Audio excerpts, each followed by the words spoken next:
Hey everyone, I'm Mind, and this is set number 71812, Kai's Ninja Climber Mech from the March 2024 wave of LEGO Ninjago sets. This set contains 623 pieces, 4 minifigures, and will retail for $69.99 in the US. This set of course does not officially release until March 1st, 2024, but it was gifted to me early for review by the LEGO group through the LEGO Ambassador Network, but all opinions expressed in this video are my own. If you missed it, I got all of the March 2024 Ninjago sets early, and I'm doing reviews of all of them on the channel right now. So make sure to go check out the playlist in the description or in the pinned comment after this video if you want to see more. And if you enjoy this kind of content, liking and subscribing does so much to help support me and the channel, and also helps to put my videos in your feed as soon as they're posted. But now, with all that being said, let's get into the review. So I'm going to start this review out by showing you one of the coolest things that this set can do. You ready? There's a hook on one arm that can be detached, so let me do that real quick. There we go, it drops off its own little string, but then I can just pick it up, and the entire mech can hang from just this one little string piece. The entire thing is being held up. And look, I can jostle this around, it's not coming apart, the string's not breaking, the set's not breaking. This is genuinely one of the most impressive things, like, on a technical level I've seen in a set. Because this set's massive, and this is a pretty tiny little string. The fact that it can support its entire weight is really amazing. So that hook, that play feature, is kind of the entire point of this entire set. It's built around being able to do that. So as such, the design is somewhat different to other mechs we've gotten in a similar scale, because it's trying to be thin and light so that way the hook can actually hold it up. So with that in mind, let's take a look at everything up a little bit closer. Starting at the feet of the mech, I actually really love the design of these. This is, of course, Kai's Ninja Climbing Mech. It's a mech that's built to climb, and that idea seems very clear in the design of these feet. The toes are quite prominently featured, which is something we don't see too often in LEGO mechs, but it makes sense. If it's going to be climbing up a mountain and needs to be able to grip, that is very clearly conveyed here. And even like these spikes coming out the side of the feet, it just feels like the perfect mixture of organic and mechanical. Like there's very clearly a level of realism here, but it still looks like it fits a mech's feet. They're not just plopping human feet onto a robot. Maybe it's almost sort of monkey-esque, right? Maybe that's what I'm thinking of? But yeah, I'm quite happy with this. These look amazing. Now, the lower leg is super cool looking. This is super thin. Probably one of the thinnest mech legs I've ever seen in this scale. But there's a huge range of posability here, and it's also very stable. So you see, it connects on with 2 ball joints, so you can move the feet from side to side. But they use this Technic piece, and forgive me, I'm not a LEGO Technic collector, so I don't know all the terms for all the different pieces. But it allows this axle to slide through really easily, so that way you can change how the foot's being posed. So with those 2 actions combined, there's a huge range of motion you get here in this foot. And it gives you some actual mechanical motion in the mech, right? With that axle moving in and out. That's another thing I don't really see on mechs too often. Like, there's usually movement on the legs and the arms, and sometimes at the knees, but you don't normally get machinery working throughout the build. So I think this serves a cool double purpose. It gives you great posability on the feet, but also more movement on the legs. I really love that. But yeah, there is a ton of exposed Technic here, which a lot of the time would bother me, but honestly in the case of this mech it doesn't. And not just because it makes sense for this mech to be super thin, but also because they do it well. It's not just exposed Technic for the sake of it and just being really ugly. No, I feel like they took the care to make it look good even if it is very small. And like these red pins fit with the color scheme of everything. So honestly, I don't think the legs look bad. There is no knees on the mech, unfortunately. They are locked in place. Though with that foot motion, there is still a pretty wide range of posability. And at the top of the leg, everything's a little bit thicker and they use the Master of the Mountain armor pieces. And I think those work pretty great. There is a few stickered pieces, but honestly not too many in the entire set. I think it's the perfect amount. There's enough that the build doesn't feel too cartoony, but not so much that it feels over-detailed. It's a good balance, I appreciate it. Then the legs connect onto the body with a pretty standard connection. It's one of these double rigid Technic joints, so you're able to move the entire leg back, move the entire leg forward, as well as flip it out at any point. And these pieces have been used on plenty of mechs, and they are pretty perfect. They're a good mixture of stability and posability. There's a reason why they use them so often. The torso sort of like hunches over the waist, very similarly to a few other like recent Ninjago mechs. However, unlike some of those, this one doesn't actually have any articulation right there. It's permanently in this bent position, and I think that's okay. It looks good. It really wouldn't make sense to like unbend that. The actual torso though is great. The chest like really extends out at the front, which gives this a very cool silhouette. The color scheme too, they start to pull in a lot of bright orange right here, and red and bright orange might be one of my favorite just LEGO color schemes overall. Whenever Kai has a vehicle or a ninja suit that uses bright orange, I think it looks amazing, and that is absolutely the case here. There is a few more stickers, a mechanical design at the front, this like fire symbol up here, and more fire decals on the shoulders, and then the mech has a head at the top which is on a mini ball joint. And honestly, I think the mech's head is super sleek. I actually quite like how they did that. You can also move the entire thing down and out of the way if you want to. That gives you a slightly better access into the interior so you can see the seat, and that's nothing out of the ordinary. You just slide Kai in, close the mech head back up around him, And there we go, now we actually have Kai piloting the mech. Moving to the arms, the mech starts to incorporate a little bit of dark right here. Once again, there's massive mountain armor pieces, though of course this is a different color for him. And there's more stickers with Kai's modern symbol right here, which is of course the Ninjago letter K. Arms do look pretty good from all sides though. The upper arm is a little more detailed around the front than the back, but that's perfectly fine. Then as we move down to the wrist, you can see there's a stickered Nexonite shield piece right here, and that just shows some more machinery and wiring. But the most interesting part about this is actually what piece it's connected to, because that's of course the SCCBS joint piece though in black. And black is an all new color for that part in this set. Now I think that's a really important color for that part to finally get, because of course there's so many mechs and so many just different LEGO sets nowadays that use that part. Ninjago has mechs, Star Wars has mechs, Marvel has mechs, but we've kind of been stuck with gray as like the neutral color for this part. So I think getting black is really amazing and it leads to just so many more options. I can't wait to see what other sets this is going to be used in the future. And then the wrist used the SCCBS armor piece, and they're connected on a mini ball joint, so there's a huge range of motion here. And then there's 3 fingers coming off the end that use the robot arm pieces, and then of course this giant sword that sits in the hand, which just connects on with the Technic pin and can be removed. I think this is a really good hand design overall. I've reviewed a lot of mechs on this channel, but this does stand out to me. The figures are the perfect size for the sword, there's a good range of articulation on the wrist, this seems super well put together. And yeah, both arms are exactly the same all the way down to the weapon, there's absolutely no difference between them. The arms do use the same connection system as the legs, and range is a little more limited here just because of where they're placed on the mech, but I still think the range of motion here is perfectly good.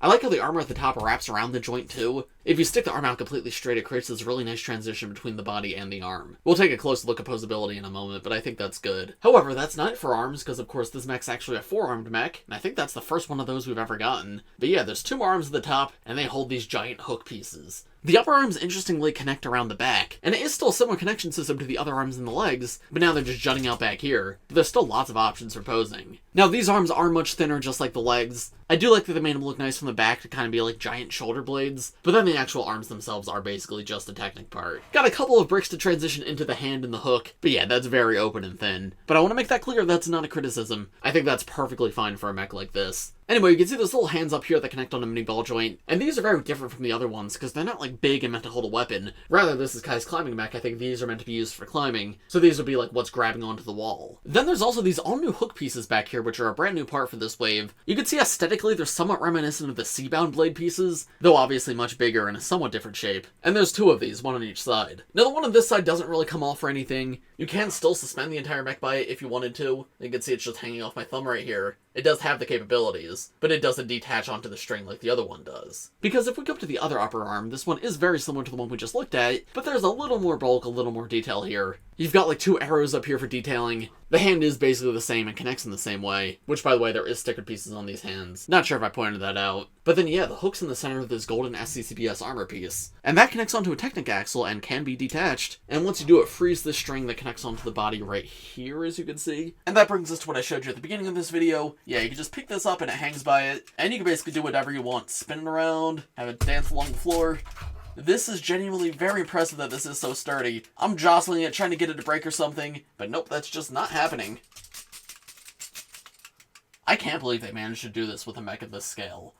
Posability on this mech is honestly quite good too. As you guys know, I review big mechs like this all the time, and this is the easiest time I've had moving this around in a review. Because what you guys don't see what I normally cut out of the videos is when I'm reviewing a set like this, if I have to like move an arm out of the way or something, a lot of times it'll fall over and I'm like, okay, I gotta balance it so I can get the next shot. You guys don't see that, and that's fine, I mean, and that doesn't make those sets bad, but that really hasn't been the case at all with this one. This one is super easy to get to balance, and I think that has to tie in with the whole hook. They made the entire build very light. It's not super top heavy like some of those other mechs were, but I think it also has to do with the feet. The feet are very big and very sturdy, so it's really not that difficult to get this guy in a pose that looks good, but also has some movement in it. Getting dynamic action poses out of this build is honestly a lot of fun. Poor Kai does fall out of his seat a little bit because he's not like placed down in there with any studs, but that's honestly the only negative of the posability. Even without knees and without elbows or anything, this feels like one of the most dynamic mechs of this scale. Yeah, just look at this. This is so cool. Super unique for a Ninjago mech. I would love to see more like this in the future. I think the 4 arms really do a lot too. Like, this just looks so unique.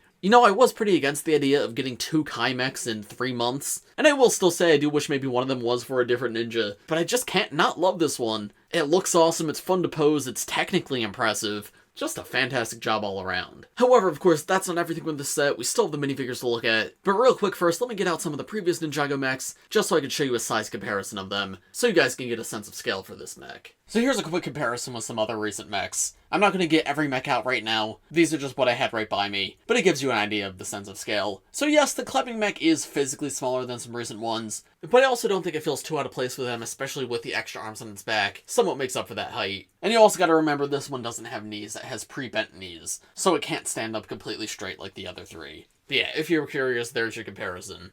So here are the first two minifigures in this set. We have the all-new Climber Kai minifigure, as well as the all-new Wyldfyre minifigure, and surprisingly, neither of these are exclusive to this set. Climber Kai actually comes in 2 other sets, which is a bit weird, because every other Climber suit only comes in 1. But yeah, if you get every set, you get a total of 3 Kais and 1 of everybody else. However, one of those sets is a 4+ set, and that's the same 4+ set that Wyldfyre also comes in. So if you're not going to get the 4+ set, this is the only way to get her, but I do think it's important to mention that this technically isn't the cheapest way. Starting with Climber Kai though, you can see his accessories. He has a golden katana as well as this all-new climbing hook piece, and this comes in pretty much every set this wave. I know it's not in Dragonstone Shrine, but I think it's basically every other one. Not the Lloyd mech either, I guess. But yeah, these are the new accessories for this wave. It's got this dragon head at the top and a little hook hanging off, and they're just these hooks to aid in the ninja's climbing, just like the giant mech has.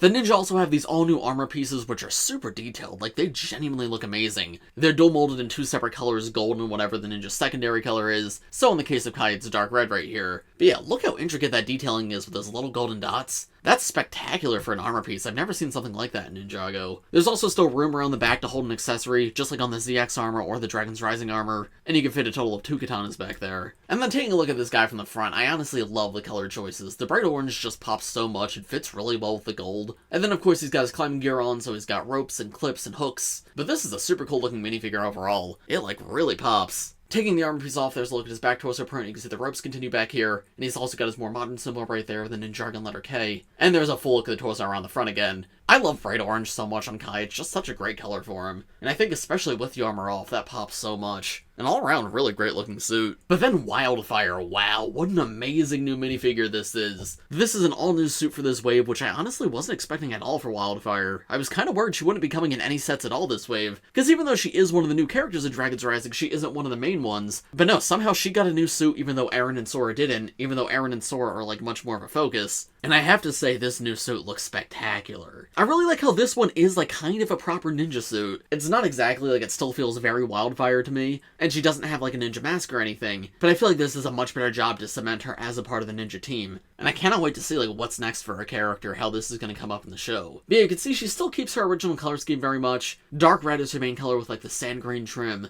And then she's got an orange ninja belt and orange shoes, as well as this super nice dark tan armor piece. Now that's not new, that was used on like Groot and LEGO Marvel last year, but I think that's a first for Ninjago, at least in that color. And around the back she's got this super cute little fire spirit with like a little face on it, and it says WF exclamation point, which of course stands for Wyldfyre. Also important to mention, her hairpiece is entirely new here. She actually has a new hairpiece all to herself. That I think looks spectacular, because previously she was using the Changa hairpiece from like a Monkey Kid, though recolored. And that was a good hairpiece, but it wasn't designed for her. Well, this one obviously was, and I think it fits her personality perfectly. She also comes with these little fire blasts as accessories, and you do get an extra one in this set. However, I do have one somewhat negative thing to say about this figure, and that is the face print. I do like the face print. It shows her anger, shows her emotion, she's got like a little scuff mark on her face. I think that's perfect for her. The issue is there is no alternate face. Which that was also the case of the first wave, which did disappoint me then. But I was hoping that if she gets a new figure, maybe they're going to update her to have a double-sided face. But unfortunately that was not the case here, so she's still stuck always angry. And that's a shame, because this figure looks amazing, and they had the budget for a new torso print, a new leg print, and an all-new hairpiece, but she's still stuck with just the one expression. Personally, at least to me, the expression's more important than anything else, because it shows the character's personality. So I hope they're going to update that at some point in the future, but at the moment, yeah, she's still stuck with just the one. At the very least, though, this is an amazing minifigure that I was not expecting to get, and I think this is a fantastic new design for the character.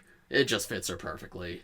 Then here's the next minifigure in this set. We have Climbing Suit J. Now this guy is actually exclusive to this set, which does definitely make this set more desirable, though I wish he did come in other sets. Because if you're someone who's like a big fan of J but don't really care as much about other characters, it's kind of a shame you have to buy a giant Kai mech to get your J minifigure. But the figure itself, I will say, is very good. The climbing suits are all very similar to each other, so you can see a lot of parts of this figure are just sort of a recolor of Kai. Blue's his main color, dark blue's his secondary color, and then he uses bright yellow for his belt and his undershirt. And I think I like that overall. The dark blue armor piece looks amazing with that hood piece. I think that is fantastic, no complaints there. The bright yellow on the belt though, I don't know. I think that maybe maybe should have been a little more vibrant. I go back and forth on it. Sometimes I look at it and I'm like, oh, that looks great. Other times I look at it and I'm just like, that does not work with the blue at all. So you guys will have to let me know what you think in the comments. Do you like this figure? Do you not like this figure? I think overall it's pretty good though. And once again, these new armor pieces look amazing. And I think it's so cool that every ninja has a different colored one. They really went all out with these. Just like Kai J comes with both a katana and a hook. And here's a full look at his torso and his face print with the mask and armor removed.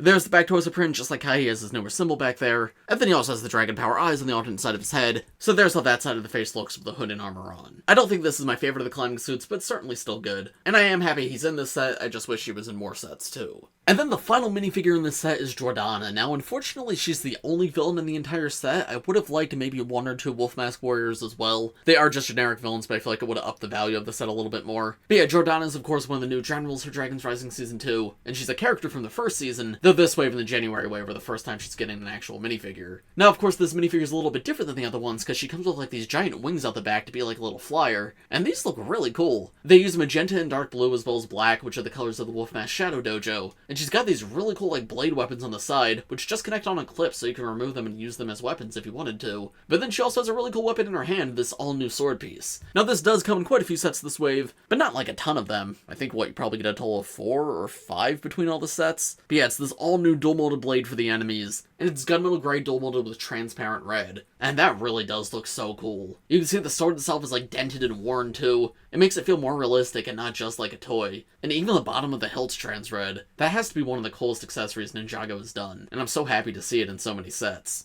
There's a look at the full flyer from the back, and of course the wings on the flyer can be moved. So if you want to imagine her flying with a flyer, you can actually flap them or fold them completely back to get them out of the way. And then if you want to remove that flyer, it's very easy to do, just take it off this back attachment. You can see she just has one of those clear neck brackets. And here's the figure with that removed. Now this is just the same Jordana figure that comes in many other sets. I will say it's an amazing torso piece, an amazing leg design. The generals all look super cool, though I have covered this torso many times before, because it's the same exact one that Cinder also uses, and he comes in quite a few sets too. But yeah, I like the sort of samurai-esque armor around the back, and the way like it's dented and the paint's chipping, and that blue color on the front especially really pops. But the purple, the dark blue, and everything complement it really well. And I like the metallic printing too, all the way down to the toes. Jordana's face print is great. On the one side, she's got like this very mischievous smile, and you can see they also included the circuitry on her face from Imperium. And then she also has an alternate face, where she seems to be a little more annoyed or angry. Good minifigure all around. This isn't the cheapest way to get her, but I appreciate the flyer as a way to mix things up, and she is a very fun minifigure. So, overall, what are my thoughts on this set? I honestly am very happy with this set.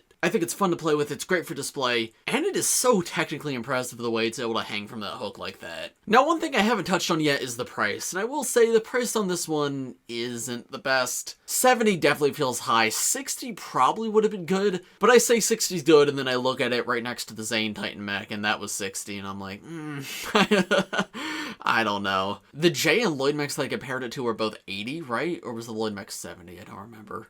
But yeah, I think $60 probably should have been the price for this set, especially because you only get 4 minifigures. And the minifigures are very good, don't get me wrong, but maybe 1 or 2 more would have helped this feel like a $70 set. So the price is definitely a little bit high, so that's something to be aware of. But price aside, I do have to say, I love this build. A really, really cool mech. And when we have a million mechs, this one isn't just visually unique, this one's technically unique. And I do definitely adore it for that. But of course, those are just my thoughts. You guys will have to let me know what you think of it in the comments below. If you enjoyed this video, make sure to leave a like on it and subscribe to my channel if you're new. And make sure to let me know in the comments which March 2024 Ninjago set you want to see an early review on next. But as for this video, I think that's about all I have to say. So thanks for watching, everybody. I hope you all enjoyed, and I will see you in the next one. Bye!